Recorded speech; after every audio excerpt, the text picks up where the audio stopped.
Trump official says China coronavirus is good for US economy. What is mean by this statement? Before going into more details, if you have not subscribed our channel, then subscribe our channel and hit the bell icon for more videos. U.S. Commerce Secretary Wilbur Ross said on Thursday the deadly coronavirus outbreak that has claimed the lives of 213 and infected almost 10,000 people globally could boost the U.S. economy. "I think it will help to accelerate the return of jobs to North America, some to US, probably some to Mexico as well," Ross said in an interview on Fox News. He acknowledged the downside, saying, "I don't want to talk about a victory lap over a very unfortunate, very malignant disease." Ross added that businesses need to take the risk into account and consider the virus when reviewing supply chains. Later, the U.S. Commerce Department said in a statement, as Secretary Ross made clear, the first step is to bring the virus under control and help the victims of this disease. The Commerce Department's spokesperson added, "It is also important to consider the ramifications of doing business with a country that has a long history of covering up real risks to its own people and the rest of the world."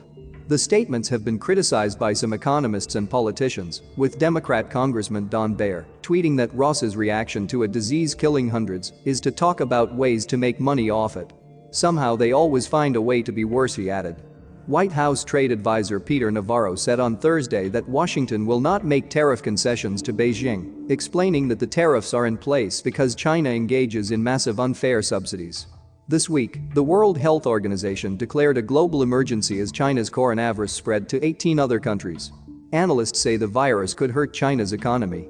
It has already forced global companies including tech giants, automakers, and retailers to temporarily shut down in China after the authorities extended the Lunar New Year holiday and imposed major travel bans across the country. Economists have also queried Mr. Ross's comments.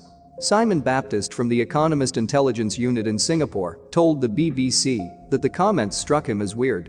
"Companies are not going to make serious and long-term investment decisions on the basis of an outbreak of a disease that might last 3 to 6 months," he said. He argued that the virus is more likely to have a negative impact on America rather than a positive one.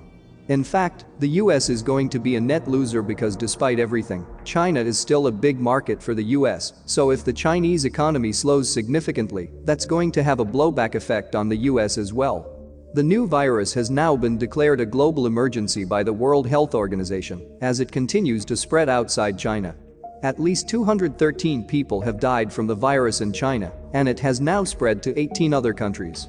Economists have said the coronavirus could have a bigger impact on the world economy than the severe acute respiratory syndrome (SARS) epidemic in 2002 to 2003. SARS infected more than 8,000 people, causing more than 700 deaths, and is estimated to have cost the global economy more than $30 billion. The coronavirus has forced global companies including tech giants, car makers and retailers to temporarily shut down in China as authorities extended the Lunar New Year holiday and imposed major travel restrictions across the country. If you like the video, then subscribe Scopicworld channel and hit the bell icon for more latest video updates.